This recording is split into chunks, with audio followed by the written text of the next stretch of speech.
Debout Congolais, unis par le sang, unis dans l'effort pour l'indépendance. Nous devons ensemble avoir conscience que nul autre que nous-mêmes ne viendra sauver notre nation et que cela exige de chacun de nous une mobilisation tous azimuts.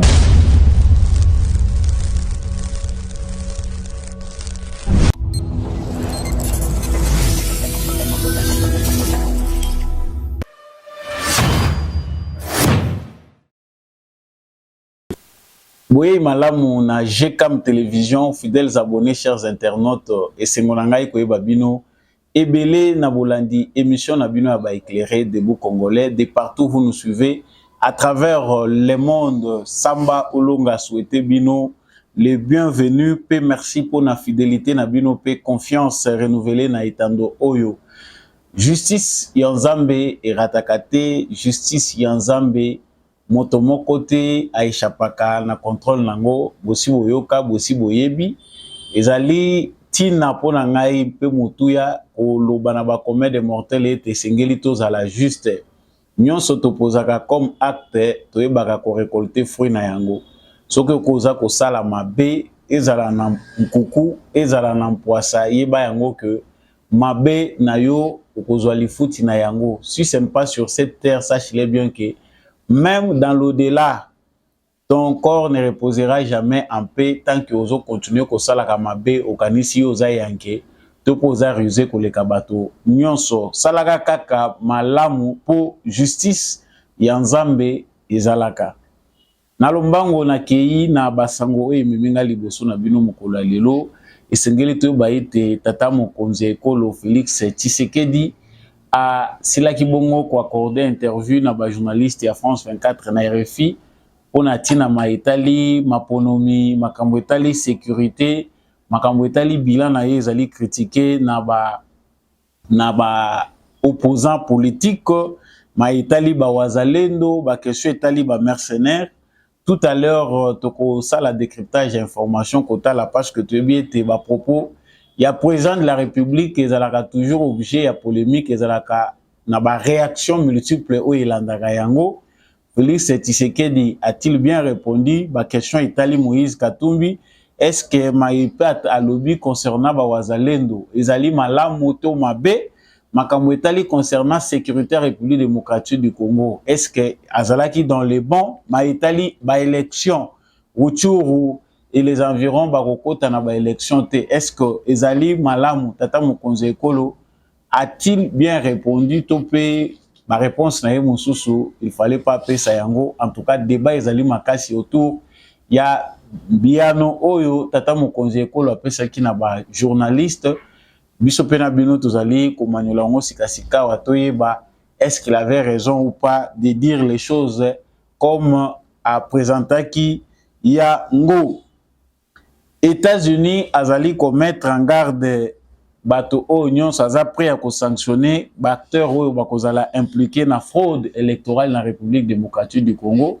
azali kobenga ba partie prenante que ba est vrai pour que ba élection et les cas na kimia nyonso il azali ko menacer que bato nyonso bakozala impliqué na fraude électorale bakozala lisusu te bako restreindre ba droit na bango pona kokota lisusu na États-Unis te pe bakoki pe kokende musika na ba sanction contre bato et na observateur ebele bazali kotuna est-ce que ezali vraiment ba propos moko responsable de la part des États-Unis d'Amérique chaque fois que ba élection ko sale makana Congo bango bazala lokola baza ko tiaka pression et ko durer jusqu'à quand pression na bango pe tutelle na bango.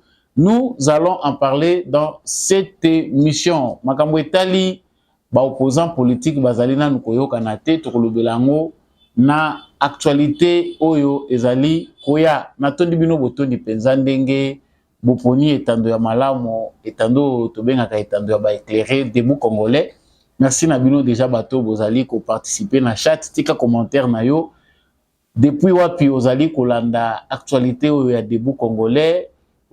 S'abonner na nous, abonnez-vous, likez surtout, partagez nos voisins Poye Péazala éclairer le Kolayo, et puis n'oubliez pas Bendele Koyate, on reste Wazalendo, et puis FARDC na Motema. Je retourne sur ces plateaux par rapport à l'actualité Oyo Nauti Kolobela Nabino. Maluba Tata Mokonze Ekolo, ezalaki discours te, ezalaki biano na mituna Oyo Batuna Guiye. Ce sont des journalistes français qui l'ont interviewé. France 24 RFI Bango Batunie mituna pona kozwa biano. Nayambonango par rapport à biano Oyo Pesami na président de la République Félix Tshisekedi. Réponse d'abord premièrement à Pessi na critique Oyo ba opposant bazali ko sala envers ye na gestion na ye ya choses publiques courant ezate makambo ebele eza kotambola malamu te. On a cité le nom de Moïse Katumbi. Je vous laisse d'abord suivre partie Wanande Simatozo. Par exemple, donc c'est pour vous dire que les choses évoluent dans le bon sens. Elles ne demandent qu'à être consolidées. Vous défendez votre bilan devant nous, vous l'avez fait devant le Parlement, mais certains de vos opposants, évidemment, ne sont pas d'accord. Moïse Katumbi... C'est le rôle de l'opposition. Oui, mais peut-être que les critiques peuvent être fondées. Par exemple, Moïse Katumbi parle de coupure d'électricité incessante. Martin Fayulu, Denis Mukwege dénoncent la corruption des élites du pays. Est-ce que c'est de la pure opposition ou est-ce que malgré tout, oui, il y a des coupures d'électricité, oui, il y a de la corruption? Mais les coupures d'électricité, c'est pas nouveau. Ce que nous faisons, c'est d'essayer de juguler justement ces coupures intempestives. Et nous le faisons en renforçant les capacités du barrage d'Inga, de Zongo 2. Je viens d'ailleurs d'inaugurer une centrale électrique là maintenant qui va desservir une dizaine de communes dans Kinshasa, et ça fait des millions de consommateurs qui vont pouvoir être, de clients qui vont pouvoir être accordés maintenant au réseau électrique. Donc nous essayons de juguler cela. Lorsque moi je suis arrivé à la tête de ce pays, il n'y avait que 9% de ménages, on va dire, de la population, dans la population, qui avaient accès à l'électricité. Aujourd'hui, nous tournons autour de 20%, et l'objectif, c'est d'aller encore beaucoup plus loin. Donc eux, ils peuvent parler, d'accord, Moïse Katumbi, bon, il a été gouverneur de la province du Katanga. À l'époque, elle n'était pas encore divisée en 4 morceaux, mais qu'est-ce qu'il en a fait? Je parlais d'ailleurs récemment de l'aéroport international qui est en train d'être construit, qui est déjà d'ailleurs terminé à Kolwezi. Il a été gouverneur pendant 9 ans. Il n'a même pas pensé à construire un aéroport international dans la capitale mondiale du cobalt. Aujourd'hui, des investisseurs pourront venir de partout sans devoir passer par Lubumbashi et chercher des petits cercueils volants pour arriver à Kolwezi. Ils vont venir directement avec leur jet privé ou leur avion régulier directement sur Kolwezi. J'ai des tas d'exemples comme ça qui peuvent démontrer que je n'ai aucune leçon à recevoir de Moïse Katumbi. Alors il y a une affaire qui défraye la chronique, c'est celle du correspondant. Voilà. Pour Nabatou Balandagité, parce que les Congolais Balandagate, les Congolais, certains, ils suivent des bribes d'informations.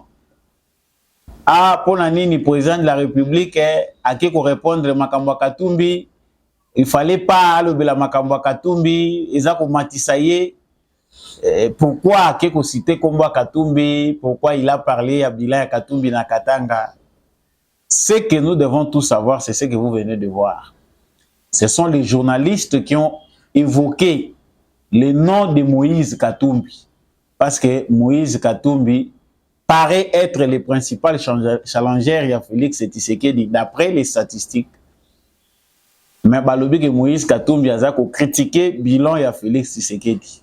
Ce qui totali malamu, le président a trop tendre même na façon na ya koloba, parce que ce qui est na bambe boloko la biso oyo na ebité ce qui répond soit combien de minutes. Mais on voit que le président s'est arrêté kakana makambo ezalaki na contexte. Moïse Katumbi critique Félix Tshisekedi. Que Félix Tshisekedi bato ba place ebele ba courant ezate Banzela eza pasi makambo ebele. Mais Félix Tshisekedi n'a pris que 2 éléments. Ozalaki gouverneur pendant 9 ans. Pendant 9 ans wana osalaki nini, bilan na yo ezalaki nini. Ozalaki na Katanga mobimba na disposition na yo. Ce n'est pas aujourd'hui les 4 provinces dont on parle où ils allaient constituer espace à Grand Katanga. Même aéroport ya Pamba Oyo et kozala ya qualité na province Oyo ezali capitale mondiale ya cobalt. Bosala ya ngote. Mais vous venez avec des leçons à donner à un président de la République qui a eu fait seulement 5 ans. 5 ans où Félix Tshisekedi a sali na pouvoir, les résultats sont palpables parce que c'est toute la République démocratique du Congo qui en a bénéficié. Yo lobi, courant ezate, ma ezate. On manipule qui? Yango Félix Tshisekedi a dans le droit, il y a pour recadrer candidat wana. Ce n'est pas parce que certains veulent dire que Félix Tshisekedi a se rabaissé à niveau à comparer bilan na yena ya candidat gouverneur. Là, il faut remettre vos cerveaux à leur place, placer chaque chose dans son contexte. On parle de Moïse Katumbi, qui critique le bilan de Tshisekedi. Félix Tshisekedi aussi va voir dans le passé de Moïse Katumbi. Il ne compare pas son bilan à celui de Moïse Katumbi, mais il parle de celui qui veut donner des leçons. Ba leçon nini yo ya ko pesa ngai. Pendant 9 ans, gouverneur ya Grand Katanga, nanu ba panzaki yangote. Osalaki nini. Ba tant ebele oyo Moïse Katumbi apparaître pour na kosala moi action. Ezaki na casquette moko lokola mutu moko azoya ko pesa bato offre azoya ko kabela bato na mawa. Ezaki lokola mutu azoya ko sala te pour l'État congolais. Moïse Katumbi s'est forgé une image en complicité na bakabiliste ya mutu moko bienfaiteur. Na moyibi ya mpuku. Oza kolia, ozoya kufula, ozolia na se oza kufula. Les kabylistes sont responsables de cette image de fraude au basala ya Moïse Katumbi parce que ce sont les kabylistes qui l'ont fabriqué. Moïse Katumbi, voleur parmi d'autres voleurs, mais il s'est distingué parce que lui volait, il venait avec le paix pour flatter. Koto azako gérer mazembe, koto azako bima bien fêter, azako ndeko kabula na ba équipe à football ba 20 000, ba 30 000, koto azako pesa ko ça la bato ba don pour cacher pillage na bango basalaki, bradage à ba ressources à sous-sol. Ils ont pillé ensemble avec Joseph Kabila. Ce total malamu Félix Tshisekedi a bikisiye, ce qui réponse ko kay ko zala mais grave. Si on parle des criminels financiers, des criminels économiques dans la République démocratique du Congo, le nom de Moïse Katumbi ne peut pas manquer. Bateau, basali fraude fiscale, va s'enrichir illicitement dans RDC, comme Moïse Katumbi kozangate. Mais vous allez dire non, Félix Tshisekedi, Makamba Katumbi wana ezalo kola ke ko se comparer na Katumbi, biso tozalaka toujours na retard les Congolais. Et avec cette manipulation qu'il y a dans les réseaux sociaux, les gens, ils ont une façon d'écouter les choses, to éviter. Biso tozalaka na ndenge na biso ba Congolais to yokelaka makambo bien ezandengene. Hollandi angote interview wana mobimbati suka, tu prends des bribes d'informations ya bato baza ko kata bakati ndenge to kati boche. Olobi a voilà, c'était tout ça ndé ezala qui interview mobile. Le président de la République a bien fait de les recadrer. C'est un candidat challenger. Aza candidat lokola ba candidat nyonso. Et puis Félix Tshisekedi na modestie na ye aza ko respecter bango. C'est le jeu démocratique naza ko respecter bango. Est-ce qu'on a favori? Il est encore là plus modeste pour ne même pas dire ce qui est déjà prévisible. Et ça je toujours que de biso nyonso. Je prétends que naza muto na sali malamu na koza favori. Mais il est plus modeste pour le dire. Pour ce que tout le bito banda ko kende na ba détail sur ce que Katumbi a fait dans la province du Grand Katanga, on ne peut pas parler des crimes de Joseph Kabila, des crimes financiers, du pillage institutionnalisé sans parler de Katumbi. So, c'est le même Katumbi là qui va donner des leçons pour dire voilà, électricité, ezate, et tala baza ko sala. Yo tonga ki ata aéroport. Yo ozane loko esali monani na misu ya bato. Aujourd'hui, on est en train de réparer ce que vous avez détruit. Oye en donneur de leçons au lobby. Félix Tshisekedi a raison de dire que, en tout cas, dans la leçon, il y a pour recevoir de la part de M. Katumbi. Pour ceux qui n'ont pas bien entendu, il ne sait pas comparer, il n'est nullement question de comparer le bilan du président de la République avec le bilan d'un gouverneur. Tifi Masuka bilan na sous Félix Tshisekedi eza kitoko. Ba gouverneur rebelle bazan espace ya Katanga, tout moni ba réalisation oyo et salami sous Félix Tshisekedi eza sans précédent. Et il n'a pas eu le temps de vouloir expliquer tout ça, la réalisation, parce qu'il sait que c'est visible. Nous sommes déjà prêts à la campagne. Nous avons tenté de détailler le salami. Courant au Yazako Loba, Ezako Salema, Tozagi na 9%. Si vous avez na 8%, na 20%, pardon. 20% c'est pour aller encore plus loin. Yo zalaki kuna pendant zalaki gouverneur ba initiative ozaki angote ndenge. Les seules initiatives prises par Moïse Katumbi ezaki ya populisme, ya ko flatter nango ba congolais. Il y a des gens qui ont aimé Moïse Katumbi de loin. Na publicité ndenge moko balingela Olive Kalembe Kabila aki azoka bola maputa soka kaboli mama maputa misatu bazui ba caméra ye wana etamboli na ba caméra a mama ya boboto mama ya mutema malamu mais mutema noir. Des fois, les médias ne doivent pas rendre un mauvais service pour na kozwa mutoyo azako mériter image na ye et bima image moko positif bino bozo présenter comme muto ya malamu. Les médias trompent aussi les gens pour présenter des gens mauvais, nocifs pour la société, pour présenter bango lokola bato moko baza malamu. L'image de Moïse Katumbi qui jusqu'aujourd'hui continue à duper certains Congolais, c'est une image construite dans la mafia. Dans une aventure de séduction pour tromper les gens, c'est aujourd'hui qu'on sait que Mutoyo, il ne fait rien sans argent.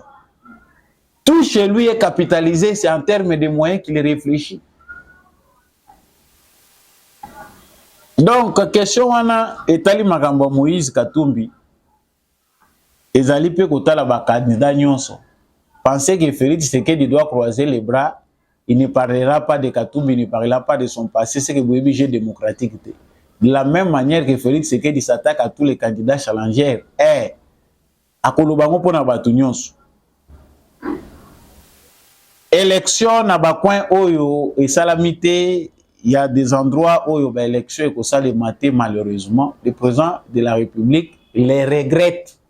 Avec regretter en élection abandé ko tenir que et ça les mapé na ba zone wana comme Rutshuru, Bunagana partout bisika wana nyonso, mais vraiment ça n'a pas permis que l'élection et ça les manaba coin wana.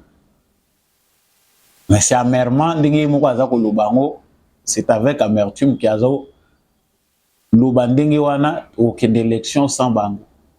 Ah, ya zako loba, ba élection ko salema wapi nanga lobi élection ko zalate. Même si élection, supposons que les élections n'aient pas lieu, monsieur Nanga. On va recourir à Nanga, quelle sera la place de Nanga?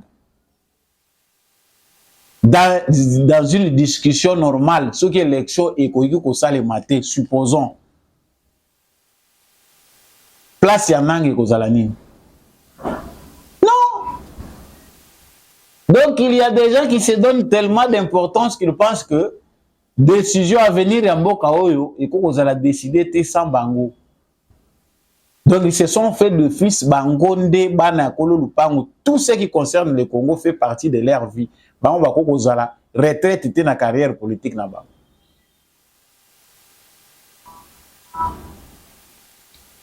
Bawazalendo Bazaba milicité, Bazaba compatriotes, ce sont des patriotes. Félicitations au président de la République. Je vous laisse d'abord suivre Saint-Anne Souana et Simandé Tozogi. Nous essayons de juguler cela. Lorsque moi je suis arrivé à la tête de ce pays, il n'y avait que 9% de ménages, on va dire, dans la population qui avaient accès à l'électricité. Aujourd'hui, nous tournons autour de 20%. Et l'objectif, c'est d'aller encore beaucoup plus loin. Donc eux, ils peuvent parler. D'accord, Moïse Katumbi, bon, il a été gouverneur de la province du Katanga. À l'époque, elle n'était pas encore divisée en 4 morceaux. Mais qu'est-ce qu'il en a fait?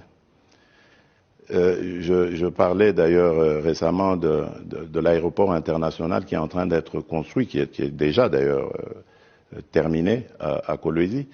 Il a été gouverneur pendant 9 ans. Il n'a même pas pensé à construire un aéroport international dans la capitale mondiale du cobalt. Aujourd'hui, des investisseurs pourront venir de partout sans devoir passer par Lubumbashi et chercher des petits cercueils volants pour arriver à Kolwezi. Ils vont venir directement avec leur jet privé ou leur avion régulier directement sur Kolwezi. J'ai des tas d'exemples comme ça qui peuvent démontrer que je n'ai aucune leçon à recevoir de Moïse Katumbi. Alors il y a une affaire qui défraye la chronique. Voilà. Mindele balingaka pe vérité. Parce que les journalistes qui posent des questions, des fois nous pensons qu'ils posent des questions pour notre intérêt. Et ça manque des fois, peut-être il y a professionnalisme, il y a des médias na biso des ako sala que bah, chef d'État na biso va s'exprimer à cœur ouvert dans les médias étrangers.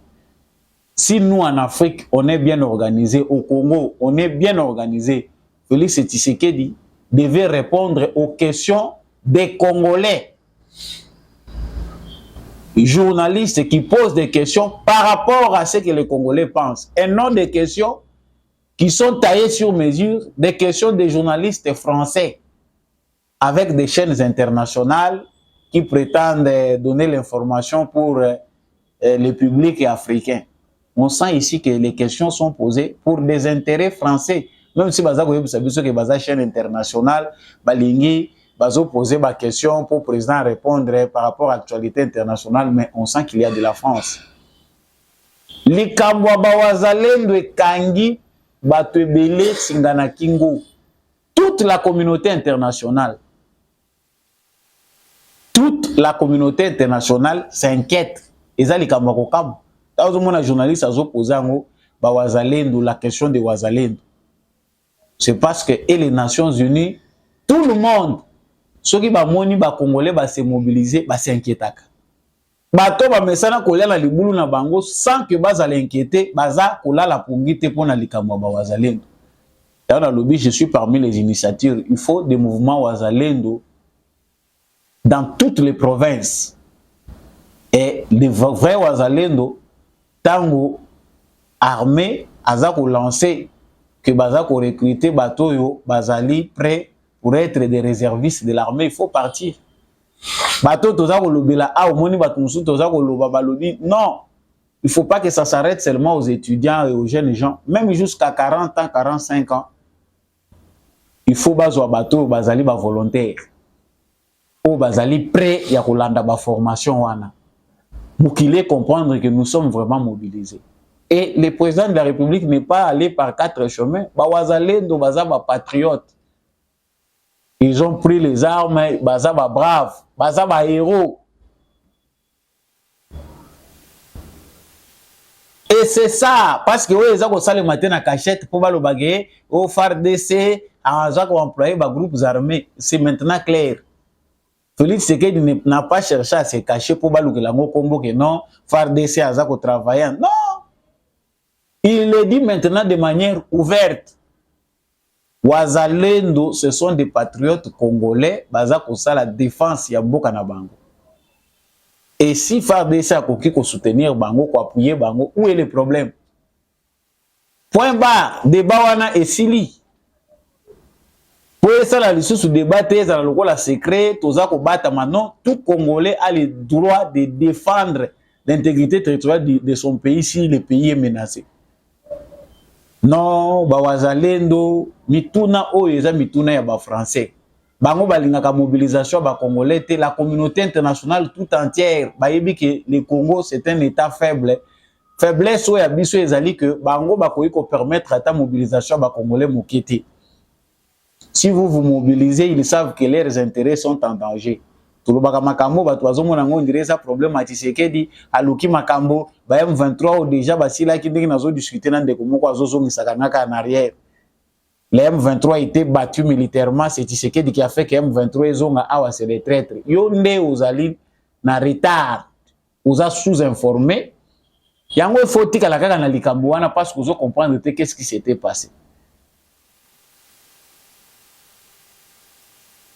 Donc Wazalendo, bomela mai ya pio, nous aussi nous sommes Wazalendo.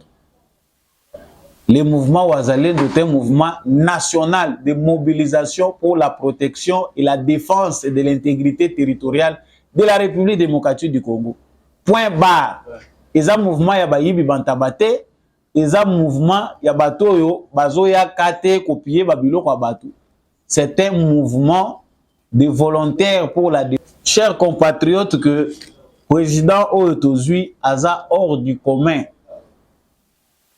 Un président hors du commun parce que il défend valablement la République démocratique du Congo. Parce que ceux qui sont là qui bateau baza ba démocrate, baza transparent, baza franc, balinga ba lukilango ba détour moko mesquin pour na koluka ko justifier ce qui ni. Mais c'est que Félix Tshisekedi fait est dans les droits. Moyen aux autres Tshisekedi une erreur exacte. Mindele baza ko lukela Tshisekedi erreur. Les Congolais qui sont à l'intérieur, qui sont en complicité avec les mafieux internationaux, cherchent des erreurs. Tshisekedi a appelé à la mobilisation générale. On sait que lorsqu'un pays est attaqué, ba mobiliser les citoyens, yamboka wana. Ba instructeurs juifs ou bien israéliens, oyo bayaki awa pona ko former ba jeunes militaires na biso na ba militaires na biso en général. Tango Israël a attaqué en Hamas, ba rappeler bango partout où ils sont. C'est comme ça. Mobilisation na bango est posé problème té.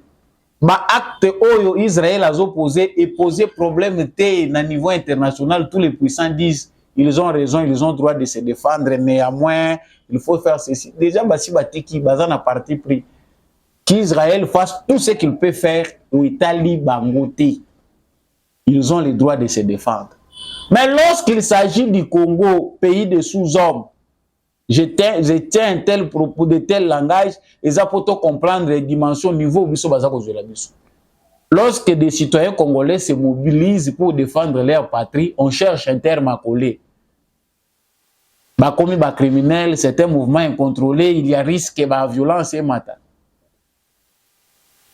Avec ce que Félix Tshisekedi a déjà fait, mais biso nyonso yango kobanga wane mimi bango na point oyo bango baza kokoma balobi non voilà ça ne va pas.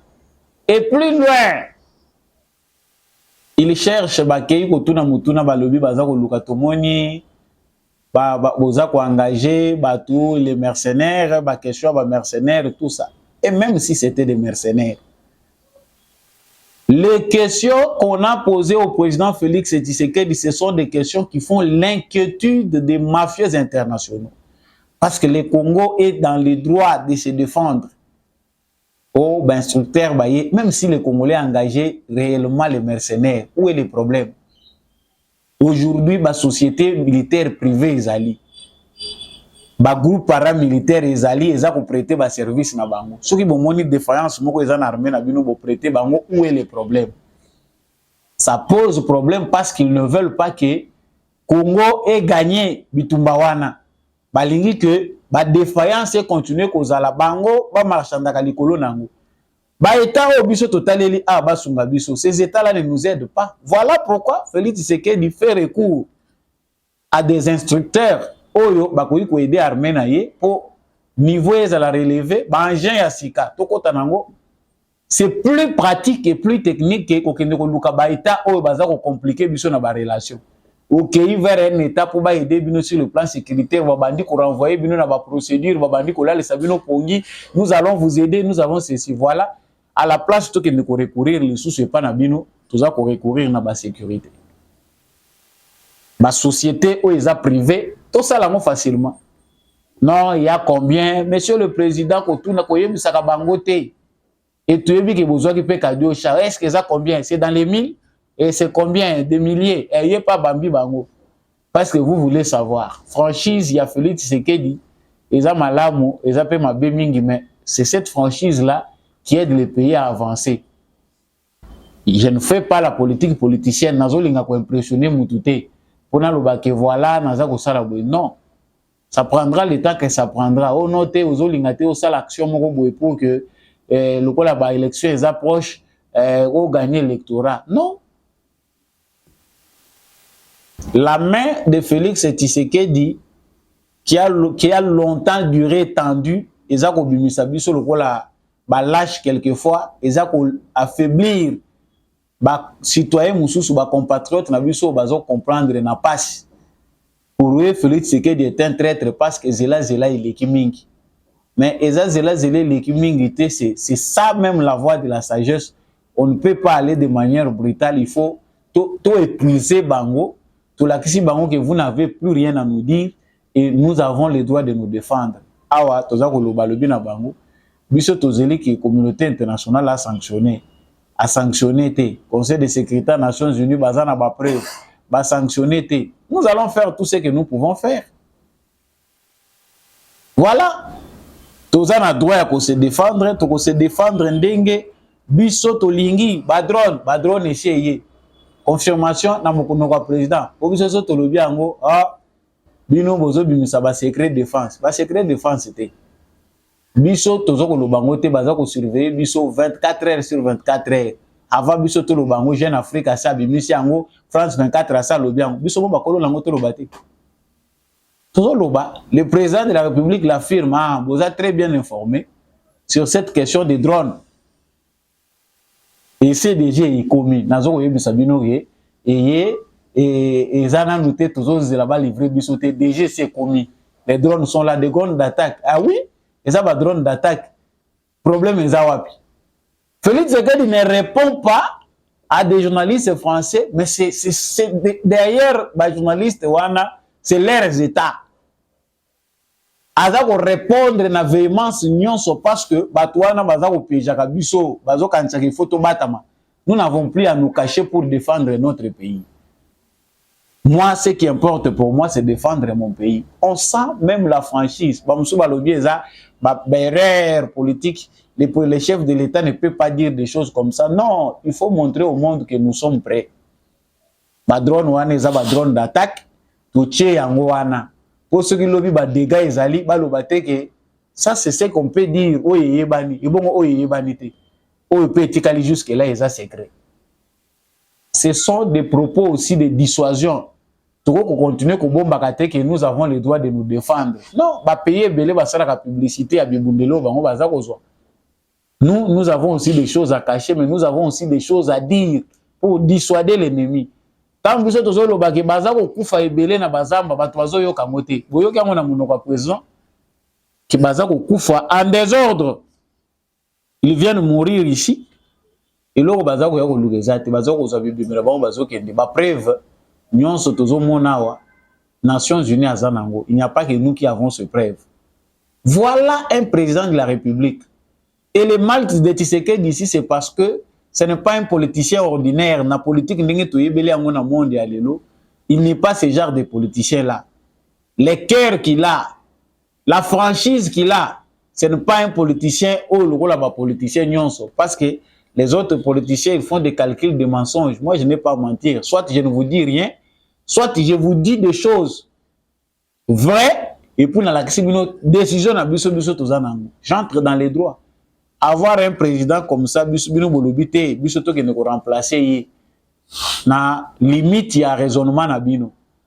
devons le remplacer parce qu'il est incompétent selon votre raisonnement. Non, chers Congolais. Nous ne sommes pas obligés de faire la publicité, mais on est obligé de dire la vérité aux Congolais. Nous n'avons pas mangé à notre faim. Nous avons encore beaucoup de problèmes et lui-même reconnaît qu'il y a encore tant de problèmes à résoudre. Mais tout ça, quoi, avancer. Et avec certitude, certitude, on sait que désormais, on ne reculera plus. Politique ko révolté ba Congolais chaque jour, mais liberté wana ba mususu tellement bo senzeleki. Baza ko mona ngote le ko eza na valeur. Nalobaki tokosukisa masango oyo etali communiqué aux États-Unis d'Amérique. Les Américains, bazali kota la dépré, élection à la République démocratique du Congo. Les États-Unis d'Amérique, hors de toutes les parties prenantes, bazali prêt de sanctionner bateau union sur bazaba hauteur. Il y a fraude électorale, bazali impliqué. Makolo na bino na lola, oyo babengi États-Unis bokonyata lisusu te. Risque ezapé que ba sanction mususu ya kolanda bino. Mais tant biso toza ko vanda to analyser ngo to vandi quelque part, ça révolte.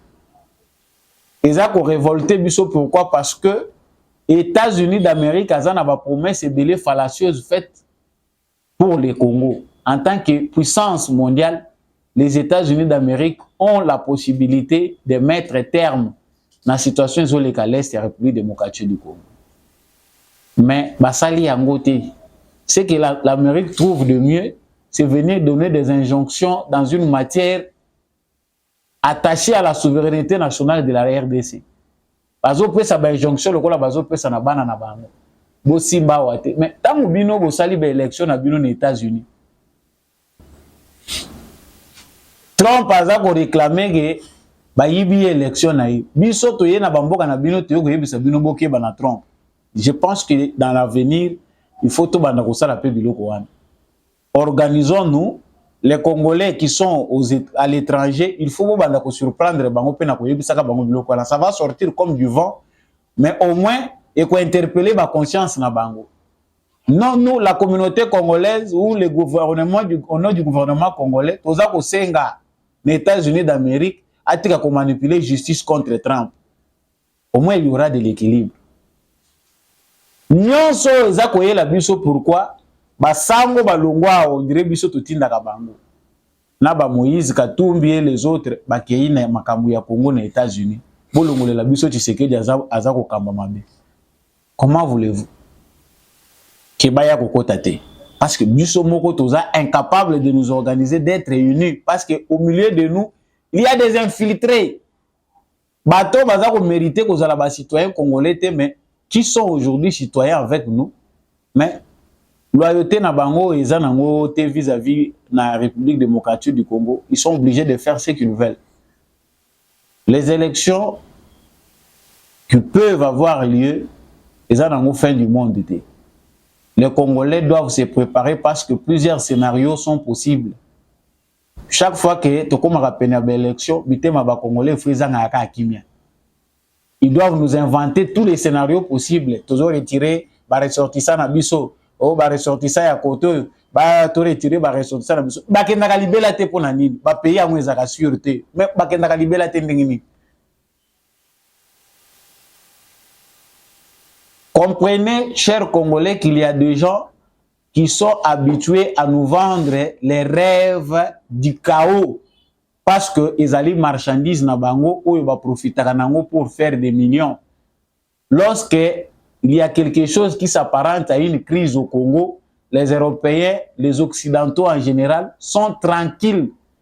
Ils savent qu'au moins nous avons une voie par laquelle tous au côté na Congo. Sauf qu'il doit au côté les athées, il faut pas créer un dossier. Kadima ça ibisaki biso clairement Denis Kadima. Asala kisaki biso ke cop ebele bato ebele basala ka cop na bango na ba élection. Soki élection ezate cop ezate. Comprends QV, chers Congolais, les États-Unis n'ont pas de leçons à nous donner. Que l'ambassadeur américain sache que les États-Unis, il n'y a nulle part où les droits autorisent les États-Unis d'Amérique à s'ingérer dans les affaires des Congolais. Quand les élections se font aux États-Unis d'Amérique, même dans de mauvaises conditions, nous n'entrons pas pour participer à un débat na Bangote. Et dans les jours à venir, nos mouvements Ouazalendo, nos mouvements de patriotes, pour manifester dans l'ambassade occidentaux pour leur dire évitez d'ouvrir vos bouches pour vous ingérer dans les affaires qui concernent les Congolais. Si jusqu'à aujourd'hui, nous continuons à souffrir, les ignorance des ordres et surtout aussi votre ingérence. Prédation na bino mute comme si biso na état.